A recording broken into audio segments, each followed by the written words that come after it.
Hello everyone, I'm Pan. Welcome to Devlog number 8. At the start of the video, I wanted to let you guys know about something, and it's just something heart to heart between us, just like the previous video. If you want to hear it, you guys can stay here. I'm just telling you guys this because I know you guys as my friends, and we have this amazing, beautiful, big family here that we can talk with each other and understand each other. I come home from work, I'm super exhausted. I go eat lunch, I go to my PC, I turn it on, I want to take YouTube, and then suddenly there is no electricity. And it goes away. And you know, it doesn't go away for 20 minutes, it doesn't go away for 30 minutes or an hour. It goes away for 2 hours every day. And that is not normal, you know. And I'm talking about Iran, if you guys don't know where I'm from. It's not just this year, it's been happening since I can remember, since I was a kid. We had the electricity to be gone. Previous years, we had no electricity for 4 hours a day. And you know what? Some idiot people actually agree with this, and it just makes me angry. I just want to tell you guys this. I want to have this video here, so it might be as a memory for me when I come back and watch this video. That was enough for the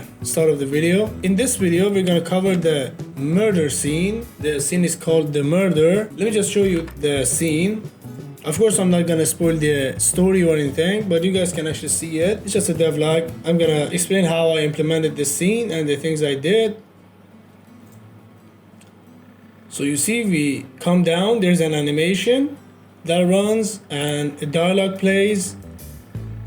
You see, we have a dialogue here, and the thing is, it's gonna run the animation until the dialogue is finished. It says, yeah, we end the dialogue. You see, the dialogue finishes, we go there, it says investigate the sound. And I gotta help that lady. You see, the thing I made was we come down here, an animation is playing, and when the animation is done, it automatically goes to the FPS controller. Let's see the continue of the scene, and I'll come back and tell you guys how I implemented this. You see that we can see the room from here. Yeah, let's go ahead. The walking in the game is not gonna be this fast. It's just a testing phase that I put for myself because I come back and tested multiple times. You see, we go down here. So I added a collider here, a trigger that runs the animation. So we run, we shoot the bottle, and it goes down. Now the murderer sees us. He says a lot of dialogues, and the thing is, after the dialogue, he shot us. We drop down. The dialogue is still playing, and it's not gonna run until we are finished.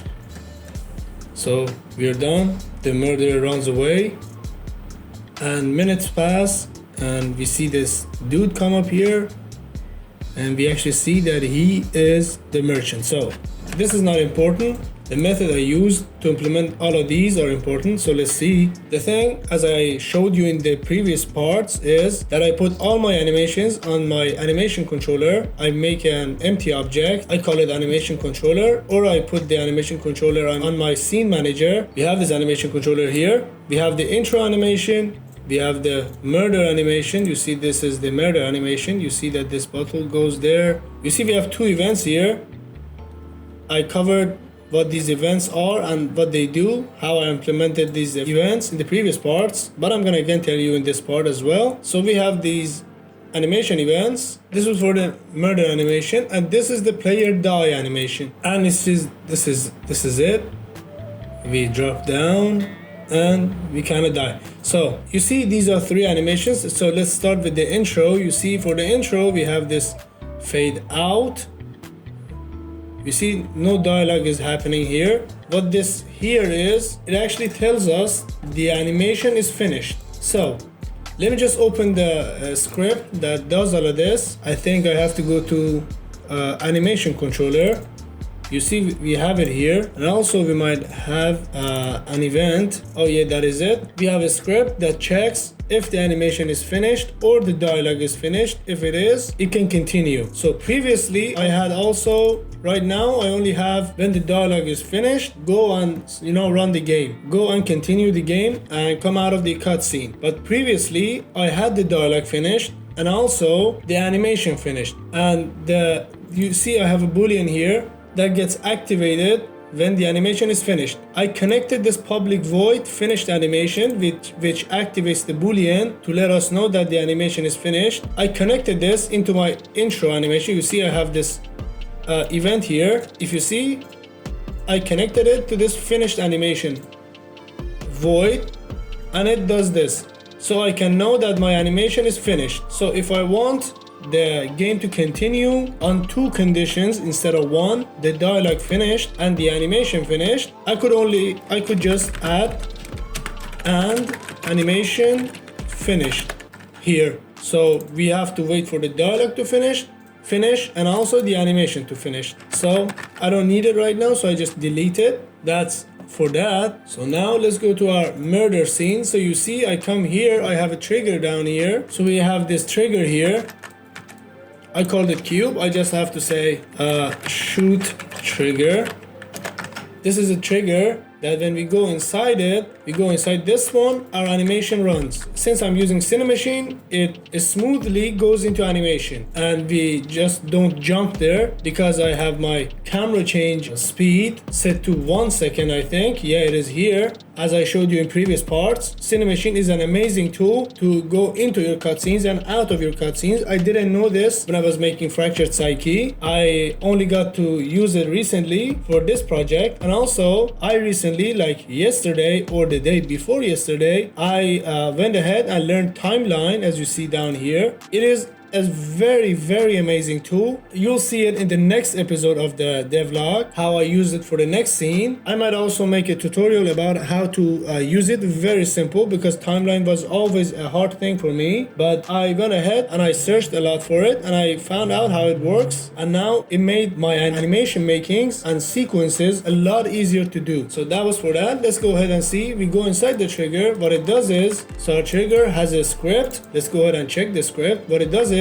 it lets the script to only run once. It's just a safety check. So I make a boolean up here, say did once. If we did it once, we don't do it again, we return and don't come down here. We make did once true, so we only do it once, and we run this animation. And this is the murder animation. What it does is, it stops player from moving. It goes to my FPS controller script and disables the script so I cannot move. It deactivates the bottle object, which is here, which is not inside the animation, because I have one inside the animation. You see, I have one inside the animation and one outside. I have a reference to this one, so I disable this one and I activate my animation, which runs smoothly. And we have the animation here. We do the animation. So what does this event do? Let's go to our murder animation, open up the script. What did we run here? We run deactive murder thief state. So we run this one. So what it does is, I have 2 states of this murderer, this thief here. One is the idle, gun in hand idle, and one is the aiming. You see? This guy. So what I do is, I come into this section when I'm not looking at him. I'm zooming inside so I don't have any views of the murderer. What I do is, I activate the aim state game object and deactivate the idle of him, robbing the woman. As easy as that. And then I go forward. I have here, this is the aim dialogue talk. This is the aim dialogue talk. It is inside my other script called the sequence script. You see it is here, and it runs an enumerator. It waits for 1 second. It then runs my dialogue until the end, and after that it runs the animation for the woman hitting the man. So we have to go to the woman. This is the female secretary. You see, for this woman I also add a trigger, so when he hits the man from behind, I run this sudden shot event, which is inside my animation event. So what it does is, it again goes into my sequence and runs this enumerator, which gives this murder aim animation, hit animation, so he comes forward. I also activate my player dying animation, him going down. This animation, you saw him go down and die. You saw him here. This animation, it runs this one, and also deactivates the previous animation, this animation. And then it waits 1 second and it runs the dying dialogue, which is like saying what did I do and all the things. And after that, I do the murder aim animation. It goes out of the screen. Again, I have a thing inside it. He is running away, you see. This is the damage. he suddenly shoots. We have this run animation, he runs away. We have an event here that activates the merchant to come to us. So we have this active merchant which does this animation, which activates the merchant. And the merchant also has an event which is player look at merchant. So when we reach there, we run this one and the player looks at the merchant. It is just a combination of events, animations, and dialogues, and it is not complicated. You just have to make it first in your mind, then go ahead and create it. And all of this could have been done very easily with a timeline. And the reason I didn't use a timeline here because I didn't know how to use it. So for the end scene, the next scene, I went ahead and learned it. And if I was using timeline here, it would have been a lot easier. Timeline has its own disadvantages that I'm currently working at on my project right now to see what those are. And if you guys have any tips or tricks about the timeline or animation or anything, I would be very happy if you could write it down below so I and a lot of people could learn from you. So that was for the murder scene animation, the things I did and the methods I used for the scenes. The next scene is the end scene, the Judgment Day. I think you're gonna love this scene. I personally love this scene. It is because of the aesthetics it has. You see water here. So we're gonna cover this in the next video. It's very amazing, this scene. I personally love this scene for the things I did inside it. So that was devlog number 8. I hope you guys enjoyed this video. If you did, a like really helps. Thank you so much for all your support. You guys leave a lot of amazing comments in the description of the video. I read all of them. If you enjoyed the video, a like really helps. You guys can also subscribe to see more contents like this. If you guys want to tell me anything in the comment section below, you guys can actually say it. Any suggestions or anything you just want to say, I would be very happy to answer all of your comments. Hope all the very best for you guys and stay safe, and I'll see you in the next video.